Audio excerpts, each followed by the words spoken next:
Hi everyone, this is Anam. Welcome to PhD jobs and admission. आज का हमारा 9th lecture होगा on research methodology for your upcoming Veer Narmad south Gujarat university for your PhD entrance examination. जैसे कि हमने previous सारे lectures में हमने टाइप्स ऑफ रिसर्च कंप्लीट कर लिया।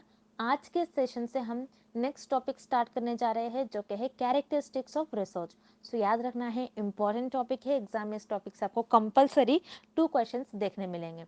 तो आज के जो सेशन है ये हमारा पार्ट 1 है और कल के सेशन में मैंने आपको बाकी के जो टॉपिक्स हमारे रह गए हैं उस पर मैंने आपको एमसीक्यूज डिस्कस करवाई हूँ। तो याद रखना है, ये पार्ट 1 है कैरेक्टरिस्टिक्स ऑफ रिसर्च पर। आपको अच्छी तरीके से सारे एमसीक्यूज को सॉल्व कर लेना है। उसी के साथ साथ मैं आपको बता दूं, वीर नर्मद साउथ गुजरात यूनिवर्सिटी का जो पीएचडी एंट्रेंस एग्जामिनेशन है ये जुलाई में होने के चांसेस है। और इस यूनिवर्सिटी का आपको पेपर पैटर्न पता होना चाहिए। पेपर आपका 2 पार्ट्स में डिवाइडेड होता है, पेपर 1 एंड पेपर 2। पेपर 1 आपका रिसर्च मेथोडोलॉजी होता है जिसमें आपको 50 एमसीक्यूज पूछा जाता है और पेपर टॉप का सब्जेक्ट से स्पेसिफिक होता है, सब्जेक्ट से रिलेटेड होता है, जिसमें आपको 50 एमसीक्यूज पूछा जाता है। और इस एग्जाम को क्वालिफाइड करने के लिए आपको मिनिमम 50% मार्क्स स्कोर करना होता है, यानी मिनिमम आपको 50 क्वेश्चन एग्जाम में राइट मार्क कर आना होता है। यानी अगर आप पेपर 1 जो कि रिसर्च मेथोडोलॉजी होता है उसकी भी अच्छे तरीके से प्रिपरेशन कर लो तो आप इजीली इस यूनिवर्सिटी के पीएचडी एंट्रेंस एग्जामिनेशन को क्रैक कर पाओगे। तो याद रखना है, आपकी प्रिपरेशन के लिए हमने रिसर्च मेथोडोलॉजी पर कंप्लीट कोर्स लेकर आए हैं जिसमें हम आपको video lectures, notes, mock test और प्रैक्टिस एमसीक्यूज पीडीएफ प्रोवाइड करते हैं, जिसमें हम आपको 1500 से भी ज़्यादा इंपॉर्टेंट एमसीक्यूज प्रोवाइड करते हैं। सो वीडियो लेक्चर्स में हम आपको theory plus MCQs video lectures भी प्रोवाइड करते हैं। थियोरी से पहले हम आपके कॉन्सेप्ट्स को बिल्ड करवाते हैं, देन एमसीक्यूज में हम आपको बताते हैं कि किस तरीके से आपको एमसीक्यूज को सॉल्व करना है। ये सारा कंटेंट जो है आपको एक ही जगह पर मिल रहा है और बहुत ही प्रिसाइज और बहुत ही कम प्राइस में आपको मिल रहा है। ये कंटेंट आप देखोगे कहीं और जगह आपको इतना कम प्राइस में इतना मटेरियल नहीं देखने मिलेगा। और हम आपको इस मटेरियल के साथ साथ गारंटी भी देते हैं कि हमारे इसी कंटेंट से आपको एग्जाम में 50 में से 40 क्वेश्चंस इसी कंटेंट से पूछे जाएंगे। तो आपको जल्द से जल्द कंटेंट को परचेस करना है। परचेस करने के लिए स्क्रीन पर जो नंबर नजर आ रहा है उस नंबर पर व्हाट्सएप के थ्रू हमें कॉन्टैक्ट करना है। याद रखना है, नॉर्मल कॉल इस नंबर पर नहीं लगेगा, आपको व्हाट्सएप के थ्रू ही हमें कॉन्टैक्ट करना है। तो आपको जल्द से जल्द कोर्स को परचेस करके आपकी प्रिपरेशंस को स्टार्ट करनी है। So that's it and let's begin with the video. तो वीडियो स्टार्ट करने से पहले मैं आपको शॉर्ट में बता दूं कि आपकी प्रिपरेशंस के लिए सेक्शन ए जो कि रिसर्च मेथोडोलॉजी होता है, इस पर हम आपको कंप्लीट कोर्स, कंप्लीट पैकेज एक ही जगह पर प्रोवाइड कर रहे हैं। बहुत ही सिंपल लैंग्वेज में सारा कंटेंट हम आपको प्रोवाइड कर रहे हैं, जिसमें कि हम वीडियो लेक्चर्स आपको प्रोवाइड करते हैं।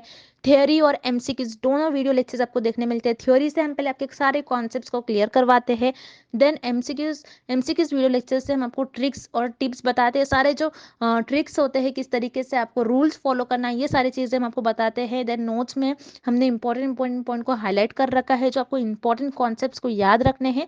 और इंटरव्यू में भी याद रखिए, आपको रिसर्च से बेसिक नॉलेज पूछी जाती है, तो वो भी सारे पॉइंट्स हमने हाईलाइट करके बताया है जो कि आपके इंटरव्यू में आपके लिए बहुत हेल्पफुल होंगे। देन उसके बाद मॉक टेस्ट, 10 मॉक टेस्ट हम आपको प्रोवाइड कर रहे हैं, जिससे कि आपकी बहुत अच्छी तरीके से प्रैक्टिस होती है। आपको पता लगता है एग्जामिनेशन में किस तरीके से आपको एमसीक्यूज पूछा जाता है। And 1500 plus MCQs important MCQs है जो कि ये रिवीजन पीडीएफ है। याद रखिएगा, एग्जाम में हमारे इसी कंटेंट से आपको डायरेक्टली 40 से 45 क्वेश्चंस पूछे जाएंगे। तो आपको जल्द से जल्द हमारे इस कंटेंट को परचेस करना है। परचेस करने के लिए स्क्रीन पर जो नंबर नजर आ रहा है उस नंबर पर व्हाट्सएप के थ्रू हमें कॉन्टैक्ट करना है। नॉर्मल कॉल इस नंबर पर नहीं लगेगा और आप हमारे ऐप के थ्रू भी स्टडी मटेरियल को एक्सेस कर सकते हो। सो ऐप को एक्सेस करने की लिंक मैंने आपके साथ डिस्क्रिप्शन बॉक्स में प्रोवाइड कर रखी है। So that's it and let's begin with the MCQs. First question, research is. So students, इस क्वेश्चन में हमें कौन सा ऑप्शन में correct characteristic of research given है ये फाइंड आउट करना है। So let's look at option C, a random unplanned process. No, it is incorrect because हमारी रिसर्च रैंडम नहीं होनी चाहिए। हमको एक प्रॉपर स्ट्रक्चर और you can say procedure follow करना होता है व्हाइल परफॉर्मिंग रिसर्च। आपकी रिसर्च जिगजैग मैनर में नहीं होनी चाहिए। सो आपकी रिसर्च एक प्रॉपर स्टेप्स में आपको परफॉर्म करना होता है और ना ही आपकी रिसर्च अनप्लान्ड होनी चाहिए। आपको एक प्रॉपर प्रोसेस फॉलो करना होता है और यू कैन से एक स्ट्रक्चर फॉलो करना होता है while doing research. That's why here option C is incorrect. Then we have option B, primarily conducted for purely academic purposes. So here students, again option B is incorrect because here primarily means mainly. Okay. So research क्या mainly इसलिए conduct की जाती है education purpose के लिए? No, it is incorrect because आप सिर्फ PhD degree लेने के लिए ही आप रिसर्च करते हो क्या? नहीं, आपने जो भी इंफॉर्मेशन गेन किया है उसी इंफॉर्मेशन को आपको प्रैक्टिकल लाइफ में यूज करते हुए कोई प्रॉब्लम को सॉल्व करना होता है, ना कि बस एजुकेशन लेने के लिए आप रिसर्च करते हो. That's why here option B is incorrect. Then we have option A, purposeful systematic activity. Yes, it is the correct characteristic of research. Purposeful means here the goal of research. Okay, so researcher जब भी research perform करते तो researcher का यहाँ पर कुछ ना कुछ गोल होता है और एम होता है. जैसे इन अप्लाइड रिसर्च में रिसर्चर का एम होता है कि कोई स्पेसिफिक प्रॉब्लम को सॉल्व करे. इन एक्सप्लोरेटरी रिसर्च में रिसर्चर का एम होता है कि कोई प्रॉब्लम को डिफाइन करे. इन एक्सपेरिमेंटल रिसर्च में रिसर्चर का एम होता है कि कोई cause and effect relationships find out करे बिटवीन द वेरिएबल्स. मींस यहाँ पर रिसर्चर का कुछ ना कुछ गोल होता है while doing research. Then next term is systematic activity. So yes, research हमारी systematic होनी चाहिए. Means हमको कुछ steps और you can say कुछ set of procedure follow करना होता है while doing research. So यहाँ पर research में आपको research में systematicness होनी चाहिए. That's why here option A is the right answer.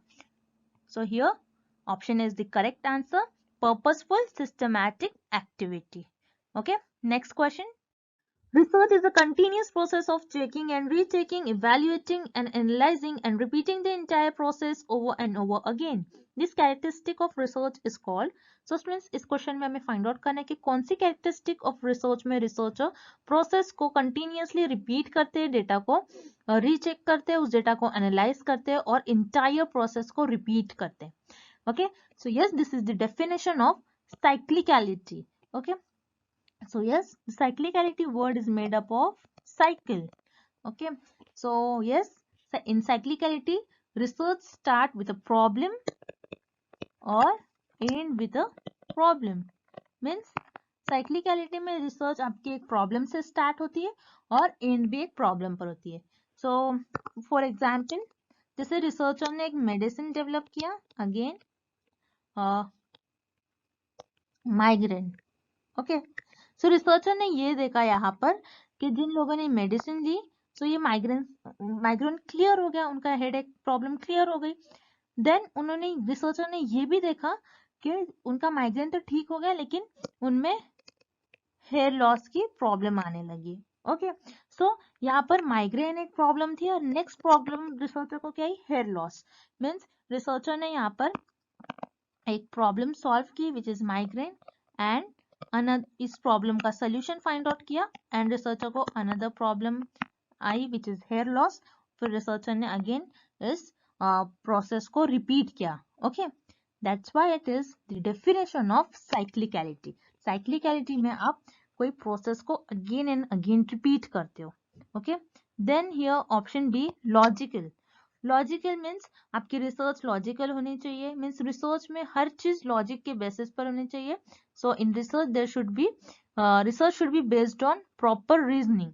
So here option B is not appropriate answer for this question. So here option B is incorrect. Then option C is systematic. Systematic means आप जब भी research perform करते हैं तो आपको एक set of procedure follow करना होता है और यू कैन से सम स्टेप्स और कोई स्ट्रक्चर फॉलो करना होता है while performing research. Again here option C is not appropriate answer for this question. So here correct option is option A, cyclicality. All right, moving on to the next question. Objectivity in research implies. So students, here objectivity is one of the most important characteristic in research. So here in this question में find out करना है which option is related with objectivity. So here objectivity means researcher को अपनी research को बायस नहीं रखना है. Okay, सो बायस means research में रिसर्च जो होती है रिसर्चर की रिसर्च एरर फ्री होनी चाहिए. Okay, so let's see example. जैसे रिसर्चर ने कोई ड्रग डेवलप की अगेंस्ट कैंसर. ओके, सो रिसर्चर ने ये देखा कि ये ड्रग लेने के बाद 98% लोगों में ये कैंसर क्योर हो रहा है, जबकि 2% लोगों जो 2% लोग हैं ये ड्रग लेने के बाद भी उनमें कैंसर क्योर नहीं हो रहा है. सो यहाँ पर रिसर्चर को अपनी रिजल्ट जो आ रहा है मीन्स ये भी मेंशन करना होगा अपने रिसर्च में कि 2% लोग ऐसे हैं जो ये ड्रग लेने के बाद भी क्योर नहीं हो रहे. ओके, मीन्स यहाँ पर रिसर्चर को अपने रिजल्ट को हाइड नहीं करनी चाहिए, अपने प्रेफरेंस को अवॉइड करना चाहिए, और यू कैन से जो भी ट्रूथ है, जो भी फैक्ट्स है, उसको हाइड नहीं करनी चाहिए, एज इट इज रिजल्ट को अपने रिसर्च में मेंशन करना चाहिए. So yes, objectivity is related with exact judgement of truth. That means here option A is the right answer. Then we have option B, replicability.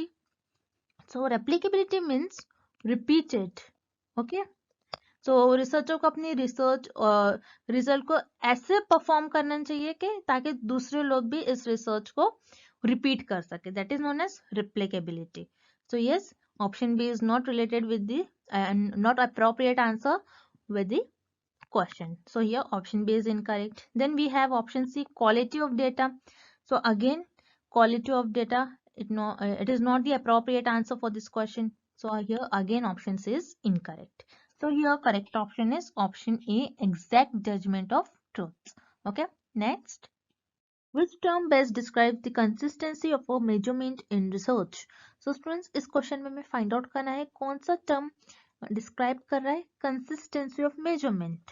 तो here consistency means आप जितनी भी बार experiment perform करें, आपका जो result है हर बार same ही होना चाहिए. ओके, जैसे फॉर एग्जांपल एक वेइंग मशीन है. ओके, सो वेइंग मशीन पर आपने वेट किया और आपका वेट पहली बार आया 50, देन आपने नेक्स्ट टाइम किया, आपका अगेन 50 आया, देन आपने नेक्स्ट टाइम किया, आपका अगेन 50 आया. दैट मीन्स ये वेइंग मशीन जो है ये रिलायबल है. मीन्स आप जितने भी बार आप वेट करोगे, सो आपका वेट सेम ही आना चाहिए. That is known as reliability. So yes, reliability here is the right answer, or reliability is a term which describes the consistency of measurement in research. Then here option B, scientific. Scientific means जहाँ पर आप research में scientific methods use करते हो. So here option B is not correct answer. Then we have option C, logical. Logical, yes, research हमारी logical होनी चाहिए, logics पे बेस्ड होनी चाहिए. मीन्स हियर रिसर्च में हमारा कुछ ना कुछ लॉजिक के पीछे कुछ रीजन होना चाहिए. But here we are talking about measurements. Okay, that's why here option C is incorrect. So here option A is the right answer, reliability. Next question. What does empirical mean in research? So yes students, here empirical is the another characteristic, or you can say it is the most important characteristic in research. So इस question में हमें find out करना है which is the correct option about empirical in research. Okay, so here option A, research based on belief. So yes students, here belief means अंधविश्वास. Okay, mean जो कही सुनी बात है उस पर आप रिसर्च नहीं परफॉर्म कर सकते. That's why here option A is incorrect. Then we have option C, research based on relationships between the variables. Again here option C is incorrect because in correlational research, in correlational research we find the relationships between the variables, not in empirical. So here what is empirical? Empirical means जब भी researcher अपने research perform करेंगे, तो researcher को अपने observation और you can से अपने एक्सपीरियंस के बेसिस पर रिसर्च को परफॉर्म करना होता है, ना कि किसी की कही सुनी बात पर. Okay, that's why here option B is the right answer, research based on observe phenomena of the researcher. Okay, next. When a research actually measures what it should measure, then we say that research has good.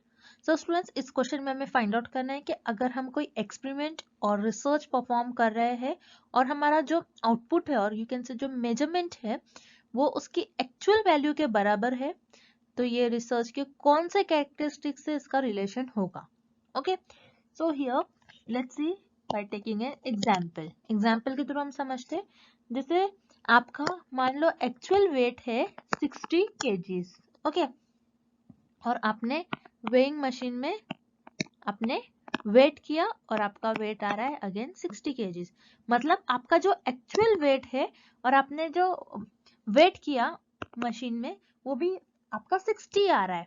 That means ये actual wait और आपने जो experiment perform किया और you can से जो आपने research किया सो आपका रिसर्च करने के बाद भी 60 आ रहा है, सो ये सेम आ रहा है, that's why it is known as, और ये मशीन को हम बोलेंगे वैलिड मशीन, और इसको हम कहेंगे this research has good validity. So here option B is the right answer. Whereas reliability means, so students remember validity and reliability में बहुत little difference है. Okay, so don't get confused between reliability and validity. Whereas reliability means जब आप again and again experiment perform करते हो तो आपका same ही result आता है. जैसे फॉर एग्जाम्पल यहाँ पर आपका एक्चुअल वेट अगेन 60 kg है मान लो, और आपने वेइंग मशीन में आपने वेट किया और आपका आ रहा है 55 kg. अगेन आपने वेट किया, आपका आ रहा है 55 kg. अगेन आपने वेट किया, आपका आ रहा है 55 kg. सो आपका ये जो वेट है मशीन में 55 55 50 सेम ही आ रहा है, लेकिन आपका जो ये वेट है और एक्चुअल वेट में डिफरेंस है, it is not equal. So remember students, ये मशीन यहाँ पर वेइंग मशीन तो रिलायबल है, but it is not valid. Okay, that's why here option A is incorrect.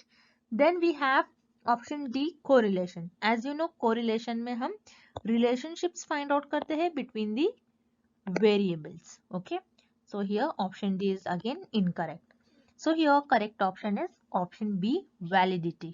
Okay, next, control variables is a term used in, so students here control variables is the most important characteristic of research. So इस question में हमें find out करना है control variables हम किस research में use करते हैं. Okay, so here first option survey research. तो सर्वे रिसर्च में हम पब्लिक से उनका रिस्पॉन्स लेते हैं. ओके, ना कि हम कोई वेरिएबल्स को इस रिसर्च में कंट्रोल करते हैं. That's why here option A is incorrect. Then we have option B, historical research.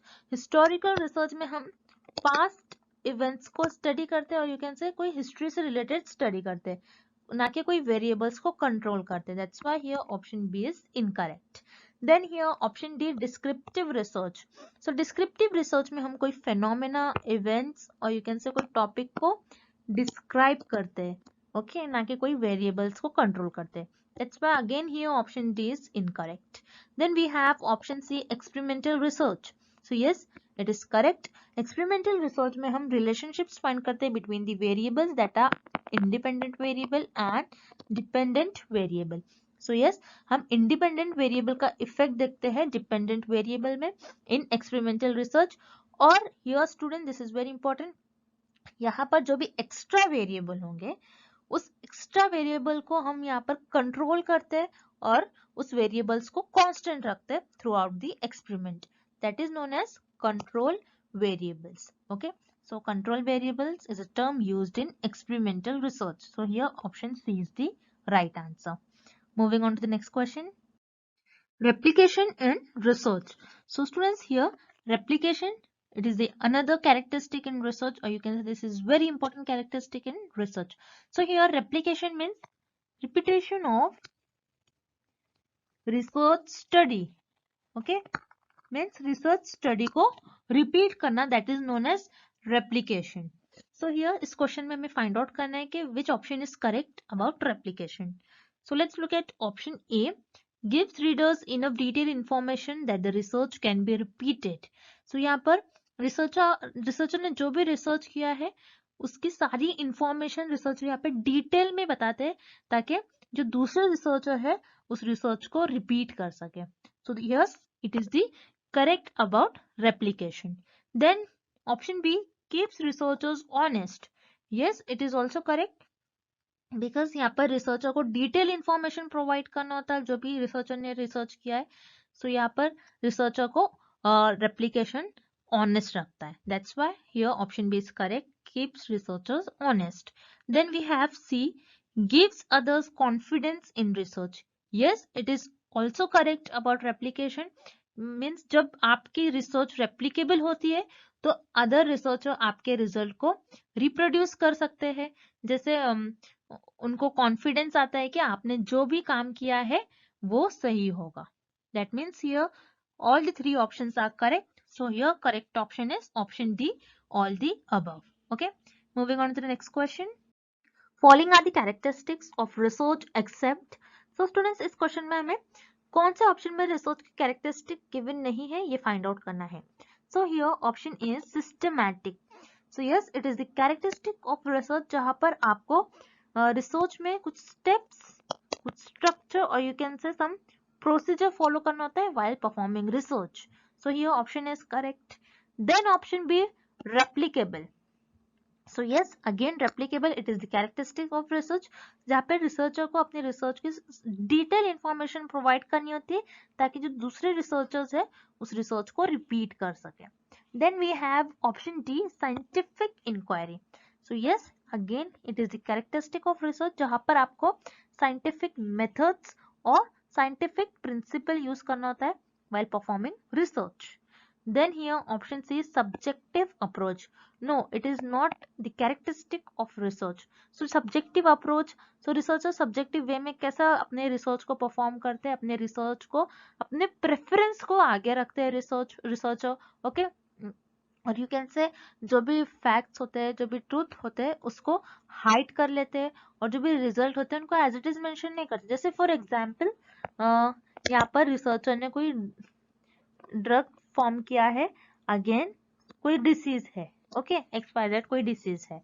सो यहाँ पर रिसर्चर ने ये देखा ये ड्रग्स लेने के बाद 99% लोग क्योर हो रहे, वाइल 1% लोग ऐसे हैं जो ये ड्रग लेने के बाद उनमें उनकी डिसीज क्योर नहीं हो रही है. दैट मीन्स हियर रिसर्चर यहाँ पर 1% को इग्नोर कर देंगे और यू कैन से नेग्लेक्ट कर देंगे और अपनी थियोरी को प्रूफ कर देंगे. सो yes, that's why here subjective approach, it is not the characteristic of research. So your research should be, what is the opposite of subjective? Objective. Okay, so your research should be objective, not subjective. So here option C is the right answer, subjective approach. Okay, next. Increased exercise is likely to burn more calories is what type of correlation? So students, इस question में हमें एक example given है और हमें find करना है वो एग्जाम्पल किस कोरिलेशन टाइप में लाई करेंगी. Okay, so here example is increased exercise. Okay, so यहाँ पर एक्सरसाइज आप ज्यादा करोगे सो आपकी कैलोरीज क्या होगी, कैलोरीज भी आपकी ज्यादा बर्न होगी. सो यहाँ पर आप देख रहे हो ये दोनों भी वेरिएबल्स सेम डायरेक्शन में मूव कर रहे हैं. जब भी दो वेरिएबल्स सेम डायरेक्शन में मूव करते हैं सो उसे हम कहते हैं positive correlation. So here option A is the right answer, positive correlation, और it is the example of positive correlation. So students, I hope the characteristic of research is clear to everyone, and the next part of it we'll see in tomorrow's lecture. And thank you for watching this video.